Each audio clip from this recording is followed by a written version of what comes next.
بناوی خوای گەورە سڵاوتان لێبێت بەڕێزان لە بەرنامەی ئەمڕۆ باز لە ناکۆکی کورد و شیعە و سونە دەکەین لەسەر پۆستی سێ سەرۆکایەتێکە وا بڕیارە 4 ڕۆژی دیکە ڕۆژی دووشەممەی داهاتوو دانیشتنی یەکەمی خولی شەشەمی پەرلەمانی عێراق بەڕێوە بچێت بەڵام تاوەکو ئێستاوەی کە پێویستە بە لایەنە سونیەکان تاکو ئێستا لەسەر سەرۆکی پەرلەمان ڕێک نەکەوتون وەوەی کە تابێتە بە کوردیش تاکو ئێستا لە سەر و کۆمار ڕێک نەکەوتن و بە دیجا ڕۆشن بۆ بەغدا لە بە هەمان شێوە شیعەکانیش تاکو ئێستا یەک کاندیدیان نییە بۆ سەرۆکوەزیرانی مەقسەد لە سەرەوە دەکەین ئەمانە چۆن یەکلا دەکرێنەوە ئایا دانیشتنی 29 مانگ جگە لە سوێن خواردنی پەرلەمانتاران سەرۆکی پەرلەمان و جێگیرەکەی هەڵەبژێردن و دیاریکردنی پۆستی سەرۆکی پەرلەمان سەرۆک کۆمار سەرۆک وەزیران لەسەر بنەمای کورسیە خود ڕێکەوتنی لایەنەکان و ڕەچاوکردنی هاوسەنگی هەرێمایەتی و نێودوڵەتیە ئەم پرسان لەگەڕێک لە بەڕێزان دکتۆر ئاوات ساڵح مامۆستای زانکۆ وەک کاک لاوان عوسمان ئەندامی بۆردی ناوەندی ئاشتار بۆ پشتیوانی دموکراسی قسەی لەسەر دەکەین بەخێربێن سوپاسی ئامادەبوونتان دەکەین کاکتۆرێک لە بەڕێستانەوە دەست پێ بکەین سەرتا لە ناکۆکی ناوماڵی سونەوە دەست پێ بکەین 4 ڕۆژ کە دانیشتنی پەرلەمانی عێراقە پێ دوایە تا و 4 ڕۆژە بتوانن ڕێک بکەون و ئێستا باسی دووکان دیژەکرێ بۆ سەرۆکی پەرلەمان حەلبوسی و موسەنا سامەڕایی تا دووشەممە پێ دوای یەکلا ببێتەوە بەنای خۆی گەورە و میهرەبان سپاس بۆ جەنابەت سپاس بۆ میوانە بەڕێزەکەم و سپاس بۆ بینەرانی کەناڵی ئاسمانی پێیان هەر لە دوای هەڵبژاردننی یانزە و یانزەی دەسەمبەرەوە انتخاباتی عێراق و ئەو مەڕەحیلانەی کە پێویستە تێپەڕی پێیدا و تەصدیقی نەتایجەکان و داخڵبوون بە تەوقیتایی دەستوری ئێستا حالیان ئێمە داخڵی تەوقیتایی دەستوری بووین بۆ کۆبوونەوەی و سوێن خواردنی یەکەم دانیشتنی پەرلەمان و هەڵبژاردننی دەستەی سەرۆکایەتی پەرلەمان لە یەکەم دانیشتندا بەپێی دەستوری عێراق بەپێی عورفی سیاسی کە لە 2005ەوە وارد بوو تا ئێسش سەرۆکایەتی پەرلەمان و سەرۆکی پەرلەمان دراوە بە پێکهاتەی سونە لە عێراقدا و ئێستاکە سەرنج بین لە ناو هەرسێ پێکهاتەکە پێکهاتەی شیعە و کورد و سونە ئەوەی کە زیاتر بڵێن پەلە پرۆزەی پێکەوتووە بۆ کۆبوونەوەکەی 29 مانگ لایەنە سونیەکانن لەبەرەوەی سەرۆکی پەرلەمان بەوان دراوە و بەرکەوتەی ئەوانە هەرچەند پێش انتخابات حەلبوسی محەممەد حەلبوسی یەکێ لە بانگەشەکانیەوە بوو کە سەرۆک کۆمار بێ بۆ پێکاتەی سونە بێت و بەنیاز و بێتە سەرۆک کۆماری عێراق بەڵام هەر زوو پێش ئیعلانی نەتایج و مفاوەزاتەکان لەلایەن سیاسیە باریزەکانی عێراقەوە لە کورد و لە ناو شیعە ڕەفزکرا کە تەبادل لە نێوان ئەو سەرۆکایەتیاندا بکرێت بۆرمونە پەرلەمان بدرێت بە کورد و سەرۆکۆمار بدرێت بە شیعە بە عەفو بدرێت بە پێکاتەی سونە و بەناوستنجا بە حەلبوسی ڕەفزیان کرد کە گۆڕانکاری لەم پۆستاندا بکەن بۆ یەگەرە بینی سەرنج بین ئێستا لەناو ئەم سێ پێکاتەیە سونەکان زیاتر پەلە پرۆزیان پێکەوتووە و بتوانن کاندیدی خۆیان بۆ 2 ڕۆژی دووشەممە 29 مانگ بۆ ناوی کاندیدێک دەستنیشان بکەن وێگلا بنەوە لەسەری تا لە یەکەم دانیشتنی پەرلەمانە هەڵبژێریەوەکو سەرۆکی پەرلەمان تەمان تا چەند جارەکانی پێشووتریش بەچەند کاندیدێک ڕۆشتون بۆ ناو پەرلەمان سونەکان وایە بەڵێ خۆلەکانی تریش خۆلەکانی پێشووتریش چەند کاندیدێکیان نەبووە خۆلەکانی بەو شێوێ دەبیان لەسەر کاندیدێک ڕێک بکەون ئێستا باسی دوو کاندیدی سەرەکی دەکرێوە تا ئێستا لە چەند دانیشتێکیان کردووە تا ئێستا لەسەر یەک کەس ڕێک نەکەوتون سەرەتا بەنیاز بوون محەممەد ویان پێشبینیە کرد کە محەممەد حەلبوسی بەنیاز نییە بگەڕێتەوە بۆ سەرۆکاتی پەرلەمان لەبەر ئەو وەزعی بەو شێوەی کە سەرۆکاتی پەرلەمانی بەجێهێشتووە تۆمەتبار کرابەوەی کە ئەوراقی ڕسمی تەزویر کردووە و بەو تۆمەتە دوورخرایەوە سەرۆکاتی پەرلەمان تەسەوور نەکرا بێ بکڕێتەوە بەڵام ئێستا خواستێک دوای کە پۆستەرە کۆمارەوانە خەونی پێوە بینی و نەیتوانی و کەس موافقەی نەکرد تەمان ئێستا خولای هەیە و ئامادەی نیشاندەوە کە بگەڕێتەوە بۆ سەرۆکایەتی پەرلەمان بەڵام تا ئێستا سونەکان یەکلا نەبوونەتەوە لەسەری ئەوەی کە زیاتر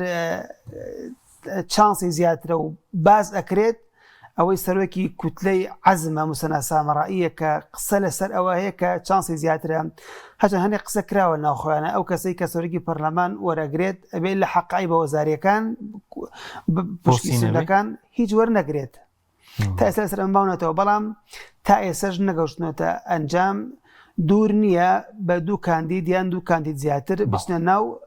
دانیشتنی پەرلەمان و ڕۆژی 29 مانکە. سپاس دەکەم کاک لاوانجەنامیشت بە خێربێ هەر لەسەر ناوماڵی سونەکان بڵێنەوەن ئەنجومەنێکیان پێکێناوە بەس ئەنجومەنەکان ئەنجومەنێکی بڵێن ئایا یەگرتووە کە پێکاتوە لە تەقەدوم عەزم سیادە حەسم جەماهیر کەوزام زیاتر لە 70 کورسی پەرلەمانیان هەیە سەرۆکی پەرلەمانیان بۆ یەکلا ناکرێتەوە سەرۆکی پەرلەمان لەسەر ئایا بنەمای کورسیەک لا دەکرێتەوە لە سەر بنەمای کورسی بێ نابێت بۆ حەلووسی بێت چونکە ئەو زیاتر لە سی کورسی هێناوە. سەرەتا سڵاو لە بەڕێزت و لە مامۆسای بەڕێز و سەرجەم بینەرانی پەیام لە ڕاستیە یعنی مەجلیسی سونی ویکیپیدیا مەجلیسی سونی کۆبوونەوەی ژمارەیەک سەرکردەی سیاسی لێک دەردۆنکن لێک ناڕازین هەر هەمویان لە ناو خۆیان یا لە نێو بیئە سیاسەکان سراعێکی کەمەشکێن سراعێکی دەستشکاندنەوە لە نێو هەمویان هەیە بەبێ جیاواسی بەڵام لە نێوان یەکێک بۆ ئەوی تریان دوو کەس پێکەوەیان ئەوە حدەتەکەی توندیەکەی زیاد و کەمەکە بۆیە ئاسان نییە ئەمانە بگەنە تەوافق ناڵێم ناگەن بەڵام کۆمەڵە گشتکارەتی زۆریان هەیە هەر بۆیە خەمیس خەنجەر کە تابعێکی عشایری و تابعێکی ئەوەیە کە تا حدێک باگراوندێکی ئایدۆلۆژی سونیشی هەیە داوای ئەوەی کرد کە خۆیان پێڵەن عاتوە بە تعبیری عشایری پێڵەن عاتوە ینی مۆڵەتێکی ئەوە لە ڕۆژی سێشەمە و چوارشەمەی کە ڕۆی کۆبوونەوەیەک بکەن یەکلایی بێتەوە ئەم کەیسە یەکلایی نەبووەوە لە بەرەوەی هەلبووسی بەپێی مەسموعاتی من بە پێوەی کە من بیستومە لە کۆبوونەوەکان مفاجئەی هەبوو بۆیان بۆ یەکەم جار وازی لە ناوی کاندید هێناوە کە باسی وەزیری ئینێ کرد تەختیت محەممەد تیمیم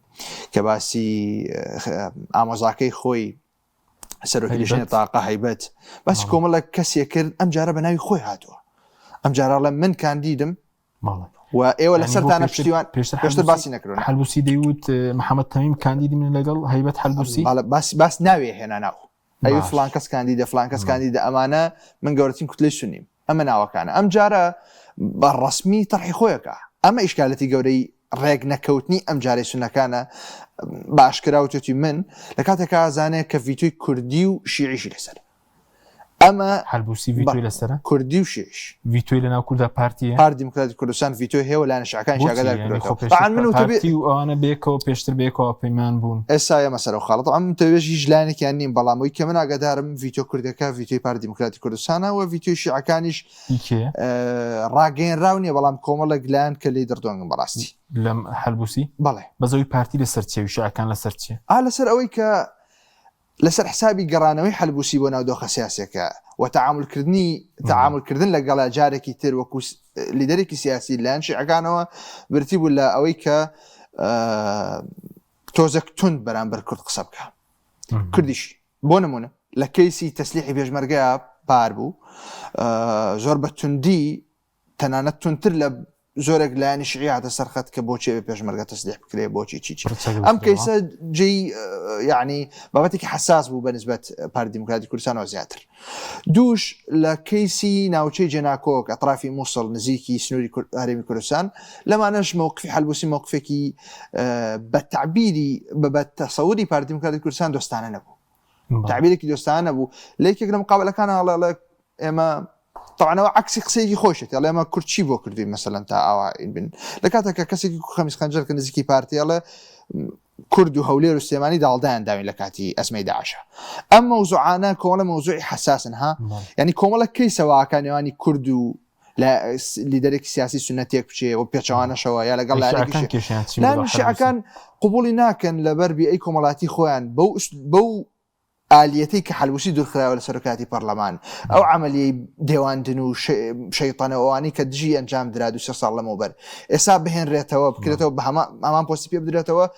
بەشکانی ئەزانن لە لەینی خۆیانە پیان وایە هەلبووسی لە دەشکانەوە کا سەرکەوتوو بووە دووبارە گەڕاوەتەوە بحكم كرسي بحكم قوة بحكم بس يسبب بهستين وكو حزب بهستين حزب السنة وايا أواني ترى بيمانتين وكرسي زيادة الشوايا آليتي تماشاك آليتي دیاری کردنی کەسێک بۆ سەرۆکاتی پەرلەمان لەسەر خاڵە ئەگەر حەلبوسیەوێ سەرۆکایەتی پەرلەمان بەدەستبێن دوانە سونەکان واڵن ئەگەر حەلبوسیەوێ سەرۆکاتی پەرلەمان بەدەستبێنێ ئەبێت تەنازل بکات لە کاملی حەقابی وزاری هەر هەمووی ئەبێ هیچ وزارەتێک وەرنەگری تا بتوانن ئەوانیش بەو عمق و بەو قوڵای و قورسای وەزاری کە هەیەە تەزکی حەلبوسی بکەن لایلایەنە شیعەکان کاکەوە تەنازلی کردو لە هەموو حەقای بە وزاریەکان ئێمەش وەکو سونە ڕازین مادەم بەشی خۆی پێداوین با بێ سەرۆکی پەرلەمان بەس ئەمە ڕوو نایە پشت حەلبوسی خۆی سەرۆکی پەرلەمان بوو وەزیریشیە بوو و دووریش خراونەتەوە دوور خراوەتەوە هەر بابەتەکە دوورخستنەوەی نییە شێوازی دوورخستنەوەکەی مشکلە بوو یعنی لەسەر تەزویر لەسەر کۆمەڵێک خاڵ حەزەکەمە ئەوەت بۆ تەواو بکەم دوو ناو باسەکرێ موسەنای سامەڕایی موسەنای سامەڕایی و محەممەد حەلبوسی بەڵام خەمیس خەنجەر کاندیدێکی سێبەری هەیە ئێستا لە ئامادەکردنە جەولەی پێشوو بەرامبەر محەممەد مەشەدانی دۆڕا سالمە عیساوی ئەم کەیسە یەکێکە لەو کەیسانەی کە لایەنە دژبەرەکانی حەلبوسی لە ناو ماڵی سونە دەشکانەوەی لەگەڵەکەن لەسەری لەبەرەوەی ئامادەیە تەنازل بکات لە بەرامبەرەوەی کە سالم عیساوی نەبێ بەسەرۆکی پەرلەمان بۆ لەبەرەوەی بەشێک لە هێزی یا قوڵایی هێزی محەممەد حەلبوسی بێتێ لە ژینگە کۆمەڵایەتەکەی لە ئەمبار سالم عیساوی لە عەشیرەتێکی بەهێزە لە ئەمبار خەڵکی ئەمبارە کاون پەرسناڵەتی و کەسایەتێکی بەهێزە ئەمە کێشە بۆ نفوزی کۆمەڵایەتی و سیاسی حەلبوسی لە ئەمبار دروستەکە بۆ یەکرێت تەنازلی گەورە تەقدیم بکە ئەگەر هاتوو کاندیدەکەی لایەنە سونیەکان سالم عیساوی بە کورتی پێ دوایە کامیان چانسی وەڵا پێم وایە موسەنای سامەڕایی بە حکمی علاقەی باشی لەگەڵ لایەنە شیعەکان بە حکمی ئەوەی کە هیچ کورسی کەمترەوەیە بزانم مەژدە کورسییان باش کافیە بۆ سەرۆکاتی پەرلەمان نەنە باش لایەنە سونیەکان ئەوەندە حەساسیەتیان لە دژی نییە لەگەڵ سەرۆکی حیزبی جەماهیر کە وەزیری بەرگری نەنا سەرۆکی حیزبی جەماهیر ئەبوو مازن ئەحمەد جبوری کێشەی هەبووەوە ڕازی بوونەتەوە ئاش بوونەتەوە لە هین زۆر کێشەی نییە لەگەڵی خەنجەر زۆر کێشەی نییە هەموو تێکرا لە حەلبوسی با باشتری ێزانن لەم دۆخەی ئێستاە بەڵام گرنگیەکەی تری لەوەی لەگەڵ کورد و شیعەش کێشەی نییە یعنی موسەنای سامەڕایی خاوەنی پەیوەندیێکی باشە لەگەڵ کورد هەفتەی پێشوو پێم وایە لای سەرۆکی پارتی دیموکراتی کوردستان بۆ دوێنێ ژیا ئەمڕۆ لای سەرۆکیەکێتی بووە لەگەڵ هەردووکیان باشە مەسەلەن هەر سەردانەکە نیە هەر بەعام پەیوەندی باشە و شیعەکانیش دۆستن لەگەڵێ ئەمە واکە موسەنای سامەڕایی کە چانسی باشتر بەڵام هێشتا ئەوان ڕۆژی یەکشەممە بە تەوقیداتی خۆیان کاندیدێکی ڕەسمی مەجلیسی سونی طرحکەن بەڕەسمی باش سپاسم کاکتۆر پێدوێ لە نوۆی بڵین لە 29 مانگە ئەوە ڕووداد ینی دانیشتنی سەرۆکی پەرلەمان هەڵبژێردرێ جێگیری یەکەم و دووەمی چونکە سەرۆکی ئەنجومەنی دادوەری عێراق فاغزی دانیشت قسەی لەسەرەوە کردبوو کە نابێ دانیشتنەکە بە کراوی بێهەڵدرێتەوە چونکە پێشتە بڕیارێکی دادگای فێدراڵیشەیە کە وتوی بەکراوێشتنی دانیشتنی پەرلەمان نایاساییە دوای دەتوانن ئەو خۆناغە تێپەڕێنن بڕۆین بۆ خۆناغی سەرۆک کۆمار کە وش مانگێک دەبێت دیاری لە ڕاستیە ئەگەر ئێمە بگەڕێنەوە بۆ دواوە بۆ خولەکانی پێشتر 5 خۆلی پێشتری پەرلەمان ڕابردووی پەرلەمان لە هەموویە خڕۆقاتی تەوقیە دەستوریەکان نەکراوە کابینەی پێشتر ئەگەر سەرنج بین کابینەکەی سوودانی 9 مانگی پێچ و تا تەشکیل بوو کابینەی ئەو پێشتر عادل عەبدولمەهدی 7 مانگی پێچ و ئەمانە هەمووی خڕۆقاتی تەوقیتەکەی تجاوزی کردووە هەرچەند فاغزدانڵێت تەمەناکەم کە ئەم جارە کەم لە مودەکەی خۆیان کابینەکە تاوا بێت بەڵام هەڵبژاردننی سەرۆکی پەرەکان کەمترنی بۆ هەڵبژاردننی سەرۆکی پەرلەمان سونیەکانش تویانەوەیان خۆ ئاسمان ناکەوێتە خوارەوە گەرێ مەجارێک دوا بکەین لە تەوقیت جارێک تر دواکەوتین بام جارش دواکەین یعنی شەرت نییە ڕۆژی دووشەمەیەک لایکەینەوە ڕۆژی سوێن خواردنی یاسایی ئەندام پەرلەمانەکان هەڵبژاردنێتی بەڵام یعنی لە عێراق هەموو چاوەڕێیەکرێت یعنی تۆ ناتوانین لە عێراق شتێک بڵێ تحلیل لێ بکەیشی کردنەوەی بکەی بڵێ ئەمە ئابوو ئاڕاستەی هاڕات بەجارێکێک کە دواکەوت پەیوەندی بۆنەوە پەیمانی سەدر و بارزانی و حەلبوسی هەبوو بڵێ ینی پەیوەندی بۆنە بۆ ئەم جارە تۆزێک چونکە ئەم جارە هاوپەیمانەتی زۆری نەنەکراوە تەبیعی ڕاستە کورد و شیع و سونە ئەم جارە لەم پەرکەمتەکان کەمترن جیاوازەکان بەڵام لە ناو داخلی کوتلەکانە يعني پێک هاتەکانە خلافی گەورەیە مامۆستا باسی کرد يعني ناو کوتلە سنیەکانە کوتلەی سنی لە هەموو کوتلەکانی تر زیاد دەستکانەوە هەیەیاندا تەنان لە شیعەکان زیاتر لە شیعەکان زیاتر لە کوردیش زیاتر ئەم ژنگەیەکی ترسناکە بەڵێ کوتلە سنیانە يعني لەناوێکە کە کەس ئەوتری قبول نییە و من تەسەوور ڕێی ڕاجح ئەوەیە تعین چانسی زیاترەوەی کە بۆ مسۆنا سامەڕائیە وجا حەلبوسی ئەوەنەی کورسی نییە کە بتوانێت لە ناو کوتلە سنیەکانە یەکلایی کاتۆکە بە دەنگدانیش بێت ئەوەنەی هەفتە حۆ کورسیان هەیە سنیەکان 33 کورسی هەیە حەلبوسی لە ناو کوتلە سنیەکانە ناتوانێت یەکلایی کاتەوە لە جێ درەوەی کوتلە سنیەکانیش ناو پەرلەمانە ئەوەنەی دۆست و هاوپەیمانی نییە تا بتوانێت یەکلایی کاتەوە بۆی ئەگەر بە چەند کاندیدێکیش بچنە ناو پەرلەمان بە دوو کاندید چانسی حەلبوسی بە هەمان شێوە هەر لاوازە بێت پێشبینی ناکەم یعنی لەگەر پێشمێش دەنگینیانی بێتە پێشەوە کورد ڤیتۆ هەیە لە سەر ناوچە جناوەکان و مامۆستا باسی کرد دووبارەی ناکەمەوە و حتا ناو شیعەکانیش مالکی کە گەورەت خۆی بەخۆی بە گەورەترین کاریزمای سیاسی شیعە زانێت خۆشی بە حەلبوسی نهات و یعنی پێی خۆش بکە دوورە خرایەوە بەس بۆ سونەکان پێ دوایە پەرتەوازن لە کاتێکە خەڵک پێوە بۆ دوای گۆڕانکاریەکانی سووریا سونەکان خۆیان ڕێک دەخەنەوە وڵاتانی عەرەبی پشتیوانی سونەکان دەکەن خۆناغی ئەم جاری دوای هەڵبژاردن بۆ سونەکان جیاواز بێ خواستی گەورەتریان هەبێ وڵی ئەمریکا کوتلە سونیەکان ئێستا مانێک کە تەمثیلی سونەکان يعني هیچیان سیاسی مخەفڕەم نین هەمویان لە دوای پرۆسی ئازاد داگیرکردنی عێراق و 2003 درەنگتریش سەریان هەڵداوە ئەوانەیە کە لە دوای پرۆسی ئازاد داگیرکردنی عێراق و هاتن طارق الهاشمی بوو ئەو عەدنان دلێمی بوو ڕافع عیسایی بۆوانە کۆتەیان پێهێنان شیعەکان ئەمان دوای 2002 دەرکەوتون ئەم وەجهە تازانە ئەمانەش ڕاستی مەسالیح و بەرژەوەندی خۆیان و ئەو شتانە لێک زیادی نەکردنەوە بەدوای مەسالیحی خۆیاندان و تەثبیتکردنی قەدەمی خۆیان و شوێن پێقایم خۆیاندان و بیر لە مکەونی سونی و یعنی بەرژەوەندی نیشتیمانی و ئەمانە ناکەنەوە ڕاستی بۆیە ئەمانە هیچ بەو ئاراستیانەوە تەسەوری شەکەم یعنی من بە پێشبینی خۆم باوەڕ ناکەم بگەنە نەتیجەیە کە بتوان یەکە بێ کاندید داخلی کۆبوونەوەکەی ڕۆژی 29 مانگ بن محەممەد حەلبوسی پێداگر لە سەرۆیگە خۆی کاندید کاتەوە و بە هیچ شێوەیەک رازی نیە بە ئەوانی تر ئەوانی تریش علااقاتیان بچێتە دەنگدانەوە بتەڵم بێت کە بە یەک کاندید زیاتر چتە ناو هەڵژاردنەکەەوە کورد و سونەیەک لای دەکاتەوە بەڵێ طبعاً ئەگەر ئەمان نیان توانی یەکەر سەر یەک کاندید متتەفیق بن تەقدیمیکەن ئەو کاتە بە دوو کاندیدێک زیاتر چون و کاتە بێت سەر هاوپەیمانی شیعەکان و کوردێک لای یەکەنەوە تەبیعی ئەمانی تریش مسەنە سامەڕایی پەیوەندیەکانی لەگەڵ مامۆستا باسی لەگەڵ کورد و لەگەڵ شیعەکانیش باشترە کەسێکی ئەهوانتر و هێمنترە چانس زیاتر بۆ ئەوە بەپێی ئەگەر ئەمان خۆیان حەلبوسی هەڵنەبژێرن سونەکان خۆیان لەسەر حەلبوسی ئیتیفاق نەکەن و لەوانەش ئەمان ئیتیفاق لەسەر حەلبوسی بکەن بەڵام دەنگ نەهێنێت لاو پەرلەمانە ئەوەش خۆیکی لە کێشەکان و حەلبوسی کێشەیەکی تری لەسەرە یعنی ئەگەر ئەم مۆزوعی ئەو مەلەفەی بجۆڵێنرێت و یعنی ڕێی دادگای اتحادی وەربگرێ و چۆن وشار زێباری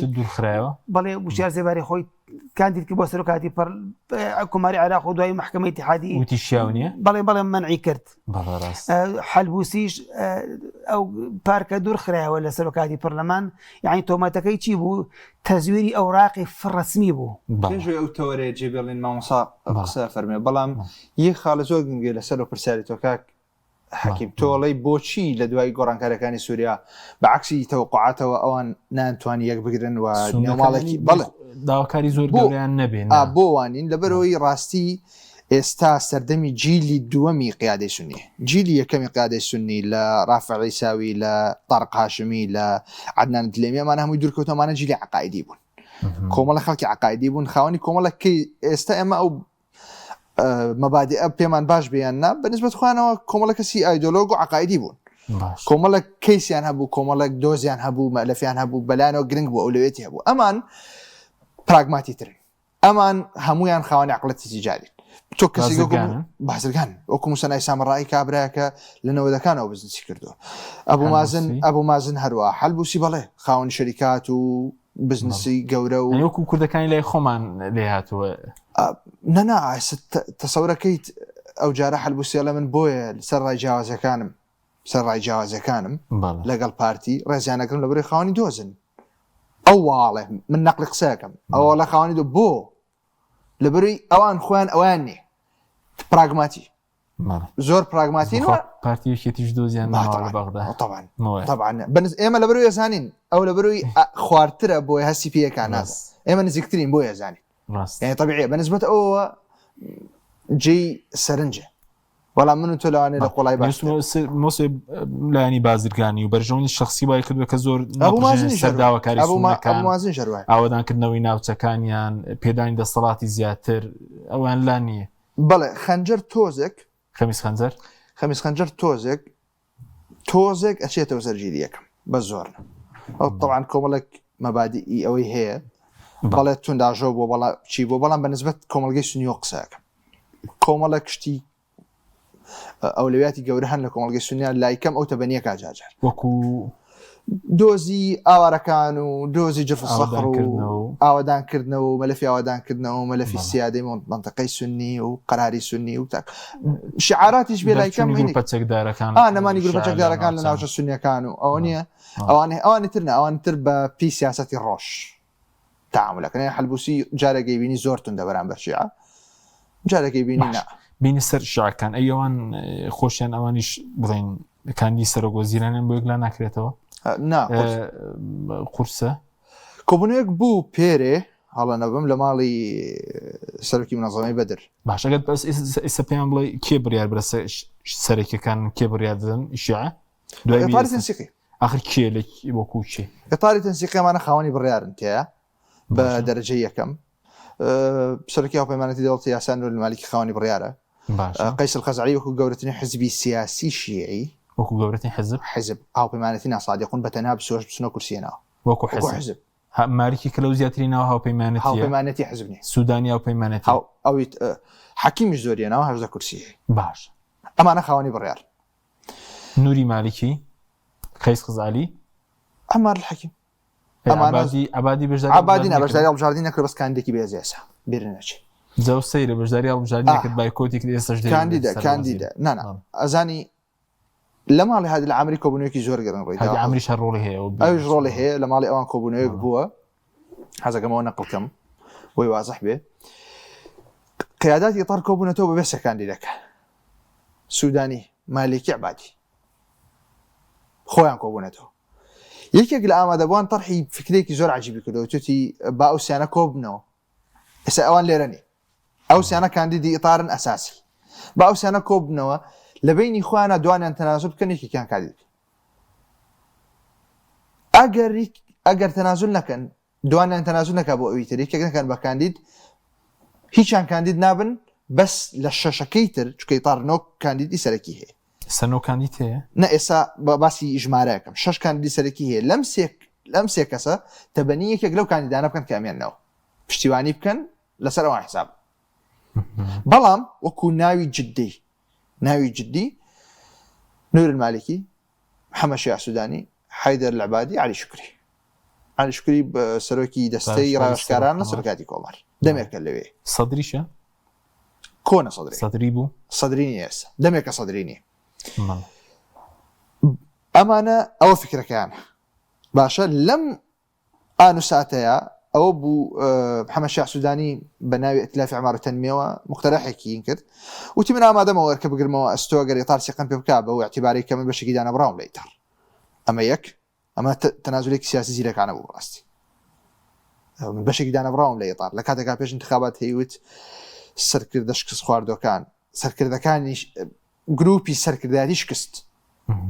ئێستا بەشێکم لە ئیطاری تەنسیقی زەومانای چییە لە قسەیان دەرناچێت من ئەگەر بکەنەوە سەرۆگۆزیان لە قسەدان دەرناچێت لە قسەیان دەرچوایەوە بڕیار بوو وەرەقەیان پێپر کرد بۆ کاندیدی دیسی ئەزانی چی یەک تریش هەیە ڕاستی ئیطاری تەنسیقی ئەو مەرجانەی دایناوە بۆ سەرۆگۆزیرانە بە عینوانی سەرۆگۆزیران بە سەلاحیەتی مدیر عام باش مەرجەکان مەسەلەن نابێ کای سیاسی بەشدار بێ بە حزب شتی نەبێ دوو ئەبێ لە هەمووی ترسناکتر ئەبێ ئەندامانی نووسنگەکەی ئێمە دیاریکەین ئێمە ئیطاری تەنسیقی خەڵکی خۆمانە نێرین لە نووسنگی سوودانی بێبەکان دێت حزبی فڕاتینی محەممەد شاه سوودانیەوە ئەبێ نەمێنێ یا هەر کاندیدێک نابێ حزب شتێ بێ نابێ خۆی بێنێ بێ تیمەکەی ئێمە داینێ تیمی نووسنگەی سەرۆکی وەزیرانە بێ ئێمە داینێن ئەم شتە زۆر مستەفیزە بەڕاستی بنسبە سەرۆک وەزیران تیمی نەبێ خاوەنی ڕۆیی خۆی نییە خاوەنی بەرنامەی خۆی نییە خاوەنی ئەداتی خۆی نییە ئەوان تەوجیهەکەن ئەمە مشکلەیە ئەمە ئارێشەی بوونەوەی محەممەد شاه سوودانی دوای ئەوە کەیسی ئابووری یعنی مەسەلەن قەرزی وەبەرهێنەکان لەو پرۆژانەی کە لە بەغا و شارەکانی ترکراوە 30 تریلیۆن دیناری تێپەڕێنەوە پێش انتخابات حکوومەت لە مەصارفی سەر بە ڕافیدەین و ڕەشید نزیکی 8 ملیار دلار سەح بکە ئەزمەی سیولە لەکوێوە هاتووە ئەم هەفتەیە وادەی معاش بوو زانی تەوزیع نەکرا ئەمان هەمووی کەیسن یعنی هەمووی کەیسن بەنسبەت مڕەشەحی تر مالکی خاڵی زۆر جەوهەری هەیە بێژگە لە ڤیدیۆکان کە لە سەرەتی لە نەجەف و لە دەرەوە سیستانی ڤیدیۆ لەسەر مالکی کاتە بە ئەمری سیستانی بەدوورخراوە 2004 کەعبادی بوو لە کاتێکا یەکەمیش بوو مالکی بە یەکەمی نییە بوو پیبسەنت مالکی نەیتوانی بەرنەوە ئەوە کورسیەوە بێت بۆ سوودانی قورس والحاصل مالکی بۆ نمونە ئەوە ڤیدیۆکەیە یەک خاڵی تریش هەیە ئەو نفوزەی کە ئیطاری تەنسیقی هەیەی وەکو هەیەیەکی ناڕەسمی باشە ئەتوانێت تەعینی ڕئیس وزەرا بکە یا وەریگرێ یا مەسەلەن مەرجەکانی بۆ دابنێ لەوەیە کە سەرۆک وەزیرانەکە شوێنی خۆی پڕ ناکاتەوە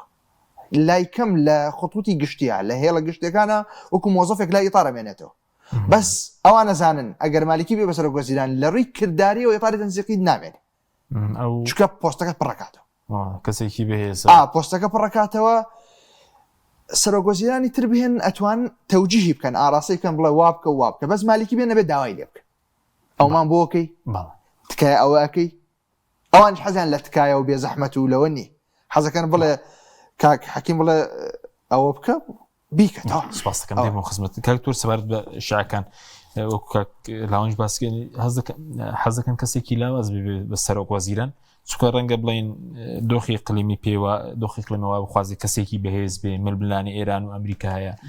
گروپە چەکدارەکان مەلەفێکی دیکەیە بە کەسێکی لاواز چارەسەر دەکرێن پرسانە کاک حەکیم دۆخی عێراق و دۆخی ناوچەکە و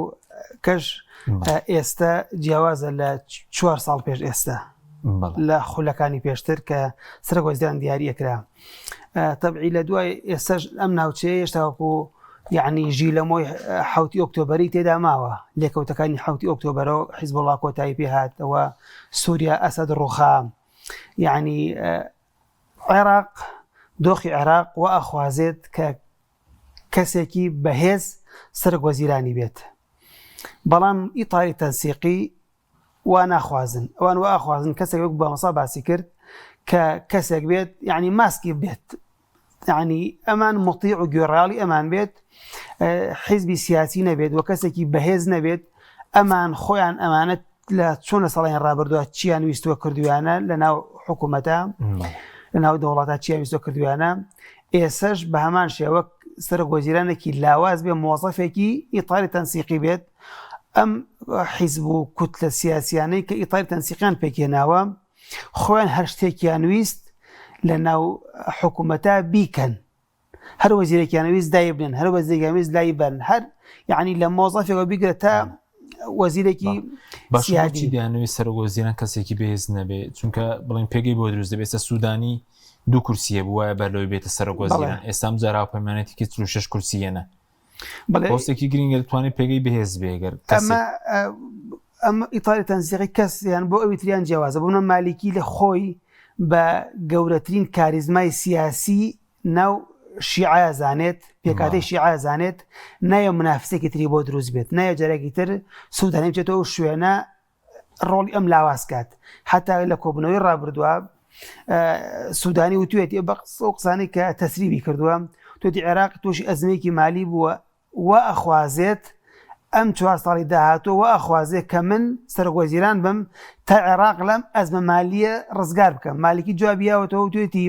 مادەم لەبەرەوەی کە ئەم ئەزمە مالیەت خۆڵقاندووە لە عێراقا ناوێت بیتەوە بە سەرۆکوەزیران. حتاوە قسەی تند لەبەینە ناهەیە لە کۆبوونەوەکانە. مالکی ئەوەی ناوێت کەسێکی کاریزمایەکی بۆ دروست ڕۆڵی کاریزمایی سیاسی خۆی لاواز بێت منافسێک و سوودانی بۆ دروست بێت. ئەوانی تریش ئەیانەوێت ڕۆڵیان هەبێت نایانەوێت کەسێکی سەرۆکوەزیرانێکی بەهێز بێت ئەمان ڕۆڵیان نامێنێت. مەجلیسی عەلا ڕۆڵی نامێنێت. قەیس خەزعەلی ڕۆڵی نامێنێت. ئەم سەرۆکوەزیران هەموو شتێک خۆی یەکلایی کاتەوە و ئەمان ڕۆڵیان لاواز بێت. بۆی ئەمان ئەوانێت بەڵامدانین لایەنە شیعەکان جگەنە ناکۆکی ناوخۆیان ئێستا باز لەوەیەکێ ناوخۆیان ترسیان هەبێت دەسەڵات دەست بن. ئەوە بڵێن مەلەفی گروپە چەکدارەکان هەیە کە ئێستا دەڵێن بەس بەوەی کە پۆز وەرگن هەندێکیان کە سەرۆکی ئەنجومەنی باڵای دادوەری عێراقی ژووتی ئامادەن چەک دابنین بۆی لەو بادوخش خۆیان بگونجێن و پۆز وەربگرن. بازەکە ئەمریکا نامی ناردەمی نابێ. ئەوەشکێ لە قسەکانە کە مارک سافای وتێتی عێراقێکە بێ گەشە بکابێ گروپە چەکدارەکانی تێدا نامێنێت و چەک لەسی دەوڵەتا بێت. ئەو خاڵێکی لەسەرەوەی کە سەرۆکوەزیرانێکی عێراق ئیتالی تەنسیقی چیەوێ و عێراق و خواستی عێراق و عێراقیەکان چیانەوێت و ئەمە کەس عێراق کەس لەم قۆناغا تەمەن لە قۆناغی ڕابردووە کەیەکی لەوانەیە کە عێراق نەکەوتە بەرهێرشی ئیسرائیل سوودانیڵێ من هۆکار بووم لەوەی کە عێراقم پاراز لەوەی کە ڕوبەڕووی هێرشەکانی ئیسرائیل نەبێتەوە ئیسرائیل بۆردمانی نەکات. واڵێ من لە ڕووی ئابوووریە و لەم 4 ساڵی ڕابردووە خزمەتی گەورەم بە عێراق کردووە بۆیە پێویستەکە من لەسەر ئەم 4 ساڵی ترش بەردەوام بم و هەنێک تری هۆکاری تریش بنەوە ڕەهەندی دەرەکی و هاوکێشە دەرەکیەکان هەیە کە تەحکومەکەن بەدانانی سەرۆکوەزیرانەوە. ئایا ئەو کەسە بۆ منە مالیکی بێت ئەمریکا قبوڵ یەکات بەڵام ئێران قبوڵیەتی یا تورکیا ڕازیە یا قەتەر ئەمان هەموویان خۆیان قسەیان هەیە و سوودانی یەکێ لە چانسەکانیەوەی کەڵێ من بۆ منە قبوڵیەتی دەرەوەی عێراقیشم هەیە. ئەمریکان تا ڕادێک سوودانیان قبوڵە. ئەمانە بۆ خۆی ینی خواستەکان خواستی ئیتالی تەنسیقی بۆ دەنانی سەرۆکوەزیرانێک شتێکە و خواستی دەرەکی و خواستی عێراق و ناخۆی عێراق شتێکی ترە پێمە شتێکی جیاوازە. ئەوەی گروپە چەکدارەکانیش بەڕاستی هەنێکیان وتویان ئێمە چەکدانین هەنێکیژیان تا ئێستا حیزبوڵاوان ڕەتیان کرد بۆ نوجەبە بە زمانی تر زۆر گرنگ لەسەر بابەتە بیرمان نەچێ ئەم ڕێگەی کە سوودانی پێڕوا هاتنە دەرەوە لە تاری تەنسیقی دروستکردنی حزب دوایی ینی دروستکردنی دۆخێکی سیاسی سەربەخۆ ینی چه سەربەخۆ لە ئیتلافی ئەعمار و تەنمیە هەمان پرۆسەیە کە مالکی پیاتێپەڕی کاتێ لە تەحالفی شەمعە تەحالفی مۆمەکەی شیعە لە 2005 دوای 2010 هاتە دەرەوە دووبارە بووە بە سەرۆکوەزیران بە ناوی ئیتلافی دەوڵەت القانون. ینی سوودانی ئەوە ژەڵێ بۆ ئێوە حەڵاڵە بۆ من نابێ. ینی خۆ تۆ ئەو کاتەم نێوماڵی شیعە زیاتر یەکگرتو بوو تا ئێستا تۆ بۆ لەو نێوماڵە یەکگرتو هاتیتە دەرەوە لە سەروبەندی 2009 تۆ بی بە سەرۆکوەزیران بە ناوی دەوڵەت القانون و بەس من ناتوانم بە ئەعمار و تەنمیە بم بە سەرۆکوەزیران بۆ بەڵام ئەو خاڵانی کە باسم کرد کە ئەو ئیخفاقاتانە ئەو شکستانە ئەو کەیسە اقتصادی و کەیسە سیاسی و ئەوانە کە دروست بووە هەمووی کەیسی حساسن بۆیە ئیتاری تەنسیقی جیالەوەی کە نانەوێ سوودانی جەوەکە وەربگرێتەوە جارێکی تر چونکە تەجربەی انتخاباتی هەبوو و کورسیشی هێنا جیالەوەی کە کۆمەڵێک هۆکاری زیاتین پەیوەندی بە مەساڵحی شخصی حیزبیەوە هەیە ئەم هۆکارانە نیشانەیە کە ڕفزیەکەنەوە یعنی تۆ پێدوان نەبێ ینی تەماشاکە ئێستا تۆ باسی قاتاش دەکەم ئیتاری تەنسیقی هەمویان لەسەر مالیکی یەکدەنگ نین من جوڵم منیش پێم لەسەر مالیکی یەکدەنگ نین بۆ من پێم وتی ئیتاری تەنسیقی هەر ئەوەی دەسەڵاتی تەعیینکردنی سەرۆکوەزیرانی هەیە ئەمە زۆر گرنگە کە مالیکی بێت جارێکتر ناتوانێت بۆ ئاسانیە جوڵە بکاو بڕیاری سیاسی گەیشتنی مالیکی عملیان ئێڵگاکردنی تاری تەنسیقی لە ڕووی نفوزەوە من ئاواڵە من ئەوە بۆچوونی منە بەڵام ئێستا باسی لایەنە چەکدارەکانمان کرد ئەزانی ئەمریکەکان لە ڕێی ساڤای و غێری ساڤە بە هێزی سیاسی شیعی عێراقیان وتووە بە بڕیار بەدەستی شیعی عێراقیان وتووە کاکە تەشکیلکردنی حکوومەت و پێکهێنەرەکانی بابەتێک عێراقی پێنوتون بابەتێکی عێراقی سوێدە ناکەن بابەتێک عێراقی بەڵام باشە تعاملکردنی اقتصادی و سیاسی و دیبلۆماسی ئەمریکی لەگەڵ حکوومەتە وابەستەی پێکهێنەرەکانێتی ئەوەش کەیسێکی ئەمریکیە بڕیارێکی ئەمریکی کەیفی خۆتانە ئاوا تشکیلەکەن بەس دوایی تحملی ئەوەی بکەن ئەمانەی کە ئیعلانیان کردو کە چەکدانن دوای داواکاریەکەی فایق زێدان هەمووی لایانی براوی هەڵبژاردن بۆی پۆز وەربگرن و کێشیان نەبێ بەڵام دووفاقیە لە موزوعا هەیە کابرای سەید الشوهدا وەکو ئەبوالای وەلایی ئەڵێ ئێوە ئێمەیەکێکین لەوانە کە لەگەڵ ئەنسار الله الأوفياء لەگەڵ عەسایبی ئەهلی حەق لەگەڵ کەتایبی ئیمام عەلی شبل زەیدی ئێمە چەکدانێ سیرەکەی بەیانی لەگەڵ ئوسامە حەمدان لە بەغا دانیش ئەندامی قیادی حەماس ئەمە ئەمریکانەوە چیەوە يعني ئەمە جۆرێک لە یاریکردنی تایە بۆی من بۆ خۆ گونجاندنە لەگەڵ زیاتر مانۆڕە کاتمان زۆر مناوەرەیە لایەنە کوردیەکان سێ خولەکێکمان ماوە بە داوەشیکەین بۆ لایەنە کوردیەکان کاتیماکەمەوە بۆ لایەنە کوردیەکان سەر و کۆمار یەکلان نەبووەوە ئێستا وفدی پارتی بەجادە ڕوون بە بەغداوە یەکێتی ئەمڕۆ باڤڵ تاڵبانی قسەیەکی کردبوو لەگەڵ کۆمەڵە یوتیوبەری ئەمریکی دەڵێ لەوانەیە بەهۆزوانە بێتە سەر و کۆماری عێراق ڕاستی پێم وانە هیچ کام لە بەڕێزان جێگری سەرۆکی حکوومەتی هەرێم قوبا تاالبانی و نەسکرتێریەکەتی سەرۆکی یەکێتی بافە تاالبانی بتوان بگەن ئەو پۆستە بەرکۆمە لە گاتیبارات پێم وایە بە ئاشکرا پیانوتون باشکرا پیانوتون کە ناگونجێت تۆ بگەیتە ئەو پۆستە لای کەم حەدیەت ناتۆ زمانی عەربی نازانی دووش باکشت حەزەکەمەوە ئەوە تەڕحکەم ئەو ناوانشی تەڕح کراوە مەسەلەن وەکو بەڕێز نزار ئامێدی ئەوان ئەو کاتەکە ڕێبەر ئەحمەد و وەزیر ناوخۆی هەرێمەوانیان ڕەفز کرد لە بەرەوەی کە پێشتر سکرتێری بەرپرس بوون ئەوان بە نەفسیەت بە قابلیت قبولی ناکەن سکرتێر لێ بێ بەسەر کۆمەر یعنی ئەمان و تۆ باشکە ڕەنگەمەت پێ سێر بی ینی باڤڵ تاالبانی قبولنی و نزارامیشان نزار ئامێدی پیان وە سکرتێر بوویت پێم وایە لە سەرکاتی کۆمار سەردەمی مام جەلال سەرۆک بووە ئەو سکرتێر بووە ئەم بابەتە جدیە بە نسبەتەوانە لەوانەیە ئەمە بە تەفاسیرێکی وردی بزانین وەڵام بە نسبەتەوانەوە جدیە خاڵێکی تریش من دووبارەیەکەمەوە بەڵێ پەیوەندی اقتصادی بەڵێ مەسالح اقتصادی گەورە لە بینی بڕیابەدەستانی ئێرە و بەغدا هەیە بەڵام ئەو پەیوەندیە قوڵە استراتیژیە دانەبراوە جدیە دۆستانە نییە لە نێوان بڕیاربەدەستی شیعی لە قوڵایی مەطبەخی سیاسی شیعی لەگەڵ بڕیابەدەستانی یەکێتی بەو جۆرە نییە ئەوەی کە پەیوەندی لەگەڵمان هەیە گروپێکی بچووکی ناوی ئیتاری تەنسیقیە کە لە ڕاستیە لەگەڵ پێکهێنەرەکانی تری ئیتاری تەنسیقی پەیوەندیان باش نییە باش گەورەترینی ئەو گروپە بریتە لە زەعیمی عەسایبی ئەهلی حەق کە قەیسی غەزالیە ئێستا پێم وانییە بۆ کوجاران بێت باش ئەی هەر لێ یەکێتی نامێنێتەوە پۆستەکە بەس دەرێ بە کەسێک وەڵای ئەوە لەسەر جدیەتی زیاتریش لەسەر جدیەتی پارتی دیموکراتی کوردستان وەسا بوو بەڵام جدینی پێم وایە بێ پۆستەکە بدرێتەوە ئەکرێ پۆستەکە بەڵام جارێ لەسەر هیچ کاندیدێک ڕێک نەکەوتون نایزانم تا چەندێک پارتی لەمانەوەڕەکە بەردەوام بێ و جدیە بێ جارە دیار باسی فاتەسەنی دەکرا بۆ کەندیت بەڵێ ئێسش باسەکرێ باش سوپاسکەم دکتۆر خولەکێکیش بۆ بەڕێز ئێستا کورد هیچ وەرەقەیەکی نییەوە ڕێک نەکەوتون داواکاری نییە نە بۆ سەربژانی سەرۆکی پەرلەمان نە بۆ سەر وەزیران جاری دیارنی ئەو پۆزیسیۆن لە سەڵات پەرتم بڵێ ئەوەڵا گەرێک کۆمێتی کورد لەسەر عینەکە بەم لەسەر ئەوەی شیعەکان کاندی سەرۆک وەزیران طبعا کاندیکردنی مالکی لە بنەڕەتا بۆ زەخکردنە سەر سودانی بوو تا پاشە کشە بکات ئێستا دووکیان ماونەتەوە و ململانەکەنەوەن هەردووکیاندایە بەنسبەت کوردەکانەوە بەڵە کاندی کوردی بۆ سەرۆک کۆمار تەمان تا ئێستا یەکێتی و پارتی هەموو کوردە کوردەکان بەداخەوە بە یەکدەنگی و بە یەک نەچوونەتە بەغا هەرکەس بۆ خۆی مفاوەزاتەکە تا ئێسەش هیچ کاندیدێکی لەناو لیستە کوردەکانە نە پارتی نەیەکێتی کاندیدێکی دیاریکراویان نییە قسە ئەکرێ لەم لەولێرە ئەمە ئەو بەڵام بەڕاستی تەمان بەڕسمی نە دیاواکاری دیاریکراویان هەیە تەنها پۆست موچە هەر باز ناکرێت نەود ئەوان بەستانە پۆستی سەرۆک کۆمار ئەوەژی کە پارتی ئەڵێ کاندیدمانەوێت وایە